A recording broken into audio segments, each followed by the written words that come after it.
अल्लाह तबारक व तआला कुरान मजीद में इरशाद फरमाता है, इन्नस्सलात तन्हा अनिल फहशाइ वल मुनकर। बेशक नमाज बेहयाई और बुराई से रोकती है। थोड़ी देर आप हजरात के सामने इस आयत करीमा की रोशनी में गुफ्तगू करूँगा। बगौर समात फरमाएंगे आप और अपने दिल की तख्ती पे नोट करने की कोशिश करेंगे। गुफ्तगू दिल जमाई के साथ आप समात करें, गुफ्तगू सुने जब भी तो दिल की तख्ती पे नोट करने की कोशिश करेंगे, क्योंकि जब कुरान और हदीस की रोशनी में कोई बातें करता है, कोई गुफ्तगू करता है, तो उस गुफ्तगू को सुनकर जो दिल की तख्ती पे नोट करती है और उस गुफ्तगू सुनने में लुत्फ अगर मिलता है तो लोगों को पता चलता है कि अभी मेरा दिल साफ और शफाफ है। और नसीहत आमोज गुफ्तगू सुनने के बाद घबराहट होने लगे, बेचैनी होने लगे, तो समझ जाए इंसान कि मेरा दिल काला हो गया है। और जब दिल काला हो जाता है तो अच्छी बातें सुनने में आर महसूस होती, अच्छी बातें सुनने में बेचैनी महसूस होने लगती है। आप देखते होंगे जब कोई भिखारी आता है, जब कोई सवाल करने वाला आता है, जब कोई परेशान हाल शख्स आता है, सवाल करता है कि मुझे 10 रुपया दे दो, मेरी मदद करो, 100 रुपया दे करके, 10 रुपया दे करके, तो बहुत सारे लोग दे भी देते हैं और बहुत सारे लोग कतराते हैं। देना ना देना ये अलग बात है, मगर किसी भिखारी की बात सुनकर, किसी मुसीबत ज़दा की गुफ्तगू सुनकर अगर जिस्म में ऐसा लगे, जब कोई मांगे कि 100 रुपया दे दो, 500 रुपया दे दो, मेरी बच्ची की शादी है, मेरा बेटा बीमार हो गया है, अगर कोई मुतालबा करे, सवाल करे और जिस्म में ऐसा लगे कि मेरे जिस्म में आग लग गई, आग लग चुकी है, इतनी तकलीफ होने लगे कि 100 रुपया मेरा चला जाएगा, 500 रुपया चला जाएगा, ये कैफियत इंसानों के अंदर आती है जब कोई सवाल करता है। तो बाज हजरात ऐसे होते, ऐसा लगता है कि उनके जिस्म में आग लग गई है। ये जानते हैं ये अलामत है कि दिल काला कलौटा हो गया है। देना ना देना ये तो अलग बात है, मगर बेचैनी महसूस होने लगे, घबराहट महसूस होने लगे, उकताहट महसूस होने लगे, तो इंसान समझ जाए कि जिस्म का इलाज मैं बाद में कराऊंगा, पहले अपने दिल का इलाज मैं करा लूं। और जिस्म में अगर कोई बीमारी हो जाए, जिस्म में अगर फोड़ा फुंसी, जिस्म में अगर जख्म हो जाए, तो दुनिया का डॉक्टर इलाज कर सकता है, हॉस्पिटल वाले इलाज कर सकते हैं, मेडिकल साइंस वाले इलाज कर सकते हैं, मगर जब दिल बीमार हो जाए तो पूरी दुनिया के डॉक्टर मिल करके उस दिल का इलाज नहीं कर सकते। दिल का इलाज करना है तो कुरान की तिलावत करो। दिल को अगर साफ और शफाफ बनाना है तो इबादत और रियाजत में दिल लगाओ, मुस्तफा से सच्ची और पक्की मोहब्बत करो, तेरा जिस्म भी चमकेगा, तेरा दिल भी चमकेगा। अल्लाह तबारक व तआला कुरान मजीद में इरशाद फरमाता, इन्नस्सलात तन्हा अनिल फहशाइ वल मुनकर। बेशक नमाज तमाम बेहयाई और बुराई से रोकती है।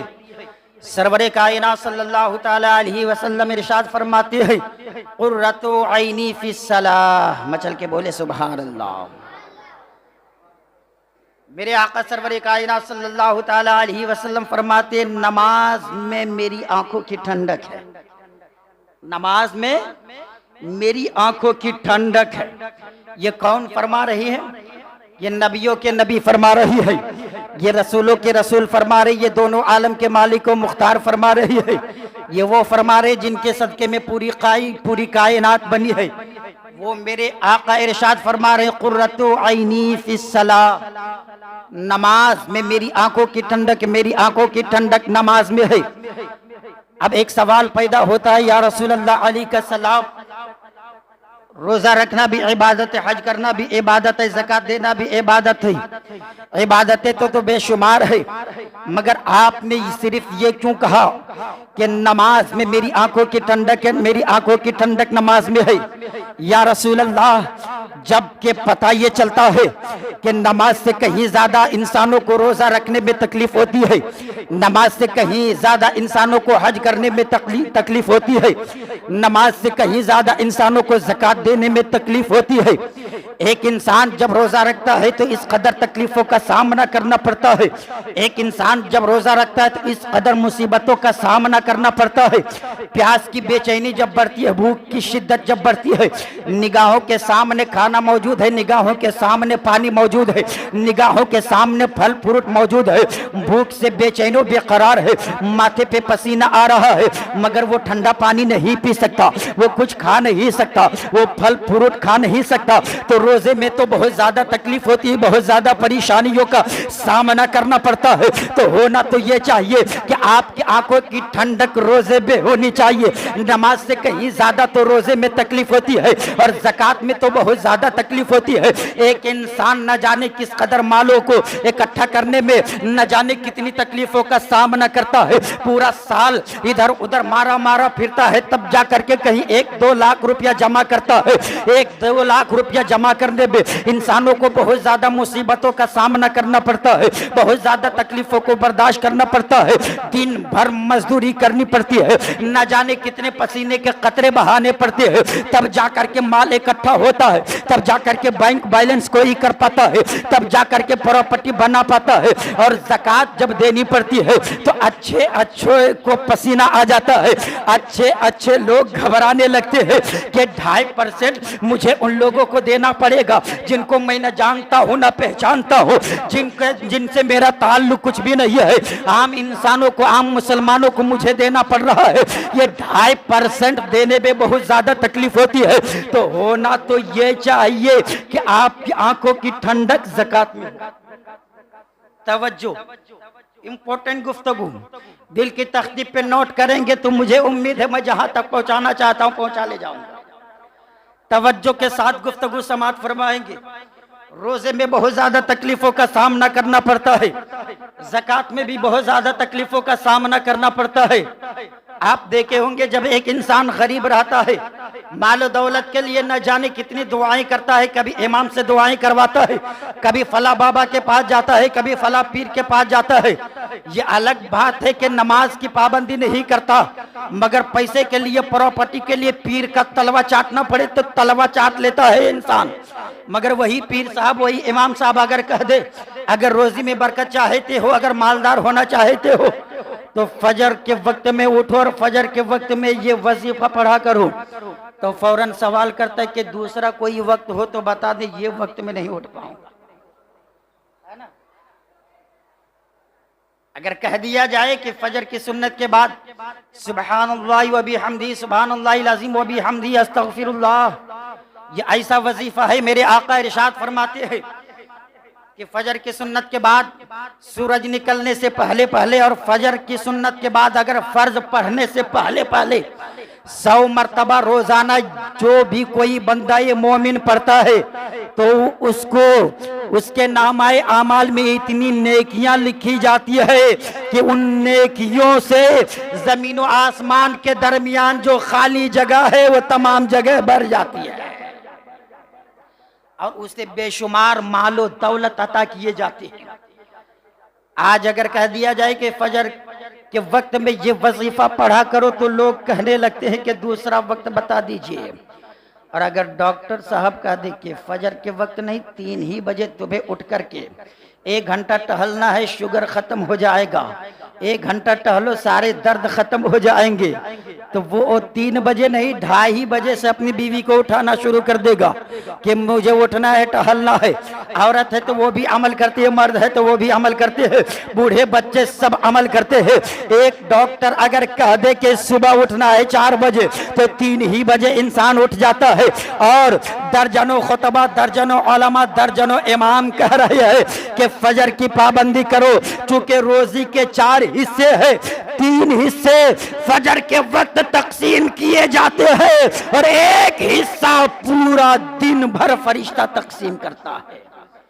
अब जो फजर के वक्त उठा उन 3 हिस्सों में खूब पाया। अब जो 10 बजे उठा, 8 बजे उठा, 11 बजे उठा, उसको क्या खाक मिलेगा? यहीं पे एक सवाल पैदा हुआ। गैर उस वक्त उठ रहे हैं जब फरिश्ते रिज़्क को तकसीम करते हैं। हम ईमान वाली, हम मुसलमान, हम ठाट बाट के साथ सो रही हैं। और उठते हैं 11 बजे, उसके बाद हम बिजनेस के लिए रो रही है, हम कारोबार के लिए परेशान है।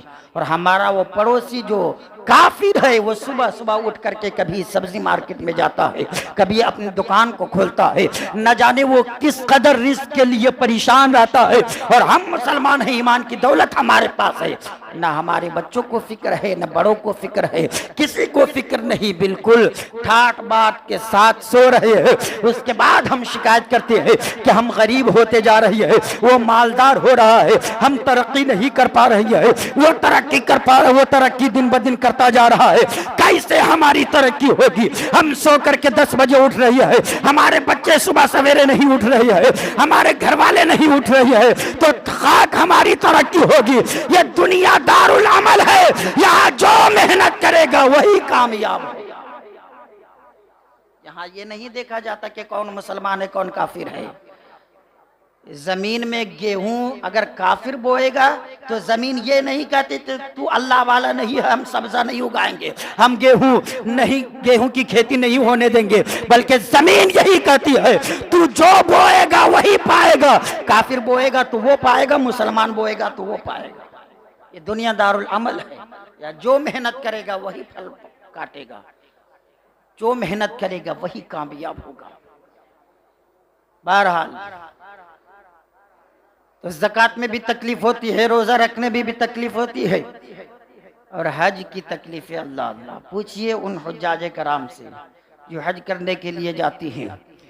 5-6 लाख रुपया खर्च होता है, अब तो इतने बढ़ गए, अभी 7 लाख से प्लस खर्च हो रहा है जो प्राइवेट टूर से जा रहे हैं, और जो हज कमेटी से जा रहे हैं 3-4 लाख रुपया में हो जा रहा है।